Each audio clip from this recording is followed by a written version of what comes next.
everyone. Welcome back to Daily Easy English Talk. I'm Emma. And I'm Jack. Thanks for joining us. You know those moments.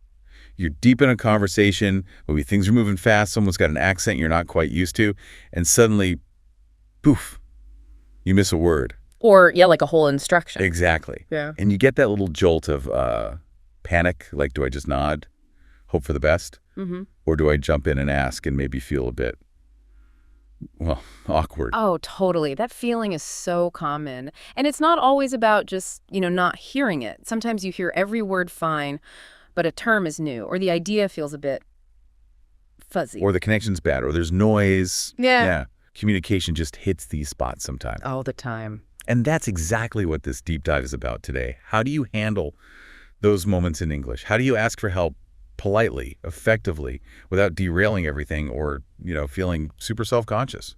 Well, we've been looking at some really practical stuff, kind of a mini guide, actually. It really breaks down why you might not understand. Right, like, did you just miss the sound? Uh-huh. Or is it a specific word, like jargon? Or do you just need them to say it again? Or maybe say it totally differently.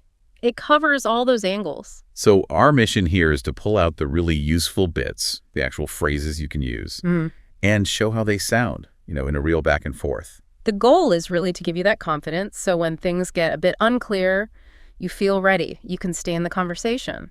Because, honestly, asking for clarification, it's not about being slow or anything. Not at all. It shows you're engaged. You want to understand properly. It's actually a communication skill, a strong one. Couldn't agree more. Okay, so let's get into it.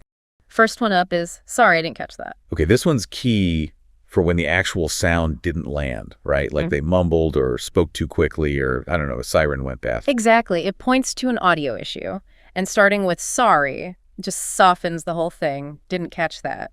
Feels really natural for I didn't hear you properly. Yeah, okay. Let's hear the example for this one.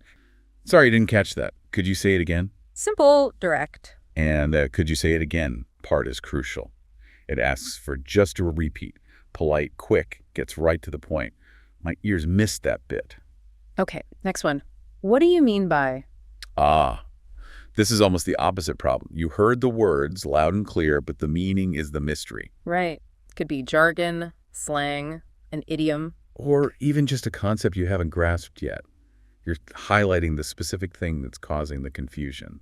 The example used is, what do you mean by hybrid work? Which is a great one, actually. Oh, yeah, that's super relevant now. Things like hybrid work or other buzzwords pop up all the time. Asking, what do you mean by X? Shows you were listening, you caught the term. But you need the definition. Or maybe just a bit more context around it. Exactly. It keeps you engaged without bluffing. Okay, number 3. This one's a real workhorse. Could you repeat that, please? Feels like the standard polite request, doesn't it? Simple, versatile. Yeah, totally. Works if you missed it because of noise or speed, or honestly, if you just need another second to process it. And adding please is, well, polite. The example given is, could you repeat that, please? I didn't quite hear. That little addition, I didn't quite hear, is nice. It gently suggests the issue might have been on your end. Though, honestly, just, could you repeat that, please? Works fine on its own. Yeah. It's kind of the safe bet if you're not sure exactly why you missed it. Definitely a safe bet. Okay, number 4. Can you say that another way?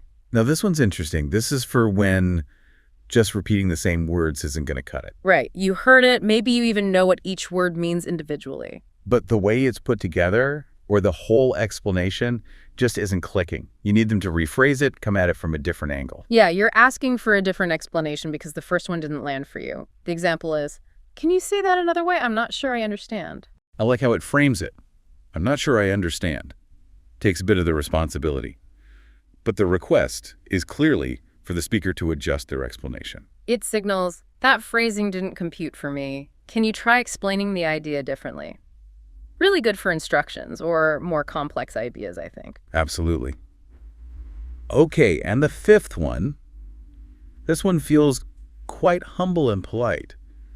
I'm not sure I understand. Could you explain? Yeah, this was more open-ended. You're basically saying you're a bit lost on the whole point or topic. And you're asking for a broader explanation, more detail?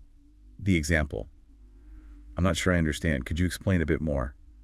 Adding a bit more is a nice touch, isn't it? Softens it slightly. It suggests you need more context, a bigger picture to grasp it. Yeah, it does. So just to quickly recap those 5. We have, sorry I didn't catch that, for when you didn't hear it. What do you mean by for an unclear word or phrase. Could you repeat that, please? Just a general polite request for a repeat. Then you say that another way when you need a different explanation. And I'm not sure I understand. Could you explain? For needing more detail or a broader clarification. Just knowing these exist, having them in your back pocket, it makes those confusing moments feel way less daunting. That flexibility is huge. You're not just stuck muttering, "What?" Exactly. Okay, so those are our 5 phrases. Each one has its own sort of flavor, its own nuance. Definitely. And to really get a feel for them, maybe we should hear them in action. Let's do it. Time for some quick role plays. You want to go first? Let's do it. First one is set in a classroom. Okay. I'll be the teacher, you be the student. Got it. So we'll use the past perfect for that example. Sorry, I didn't catch that. Which tense are we using? Okay, pause there. See? Smooth, right? Yeah. The student obviously heard something about grammar, about tenses. But missed the specific term. Right. So, sorry, I didn't catch that. Is perfect. Yeah. It pinpoints the problem, an audio gap, for that key piece of information. And it tells the teacher exactly what needs repeating. Just the tense name. Right. Super efficient. Doesn't derail the whole lesson. Just quick clarification because the sound didn't register. Makes sense. Okay, next one. An office chat. Just colleagues talking. You start. Let's sync up after the stand-up meeting. What do you mean by sync up? Ah, sync up. Classic office speak. Totally. If that's new to you, maybe you just joined the team. Or maybe it means different things in different places. Exactly. Asking, what do you mean by sync up, is ideal. You heard the words. But the meaning, the action required, is unclear. Yeah. Does it mean a quick chat, a formal meeting, comparing notes? Asking clarifies that expectation, Right. prevents you from, scheduling an hour when they just meant a 2-minute hallway conversation. Avoids that awkwardness later. Good one. Yeah. Okay, third scene. Customer service interaction. Okay, I can be the agent. And I'm the customer. Your order will arrive in 5-7 business days. Could you repeat that, please? Right. The go-to polite request. Yep. Could be anything, really. Bad phone line. You were writing it down and missed the number. Or you just wanted to double check because those delivery times are important. Could you repeat that, please? It just works. It's courteous, simple. The agent just says 5 to 7 business days again. No fuss. Minimal effort for them, clear info for you. The please is key there. Definitely. Always in customer service. All right, number 4. You're the tech guy. Right. Okay, so first just clear your cache Yeah. and then restart the browser. Should fix it.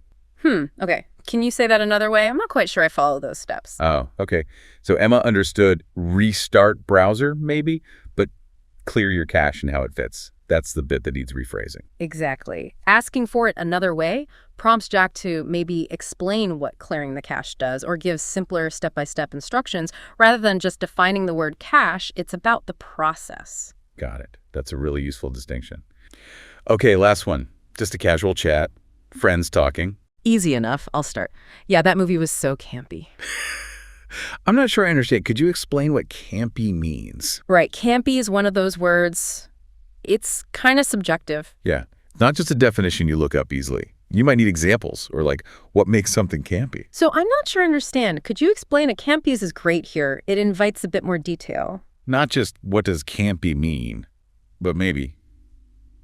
Could you explain why you thought it was campy or what's an example? It keeps the conversation flowing, but lets you genuinely grasp their point about the movie. You're asking for the concept behind the word. So these dialogues, they really show how each phrase fits a slightly different type of confusion, don't they? They really do. And hearing them, you realize they're not awkward or overly formal. They're just normal conversation tools. Totally. You're giving the speaker a clue about why you're lost. Was it the sound, the word, the concept? Which helps them help you better. Makes it smoother for everyone involved. So let's wrap this up. The big takeaway from this deep dive. Asking for clarification is not a sign of weakness. Absolutely not. It's a sign you're invested. You care about understanding correctly. It's a core part of good communication. And learning these simple, natural ways to ask, it just makes you feel more confident, more able to really participate, especially in the language you're still mastering, or even in your native language sometimes. It shifts you from just passively hearing to actively understanding. That's huge. And like the source material cleverly points out at the end, if you didn't quite catch something we just said during all this, Well, you know what to do now, right? You've got the phrases. the power is yours. Use it wisely. So here's a final thought to chew on as you go about your day. Think back. Can you remember a time you were confused in a conversation, but you didn't ask? You just let it slide. Maybe felt a bit shy or worried about interrupting. We've all been there. What might have happened differently if you'd felt comfortable using one of these phrases? Could that conversation have been clearer, easier, maybe even led somewhere more interesting? Just something to think about. Maybe try one out next time things get a little fuzzy. See how it feels. You might be surprised. So make sure you subscribe to Daily Easy English Talk so you don't miss it. And hey, if you found this useful, maybe share it with a friend who's also working on their English. Yeah, spread the word. Okay, that's all from us for this session. Thanks so much for tuning in and joining our Dup Dive today. Yeah, thanks everyone. Hope it was helpful. We'll catch you next time. Bye for now.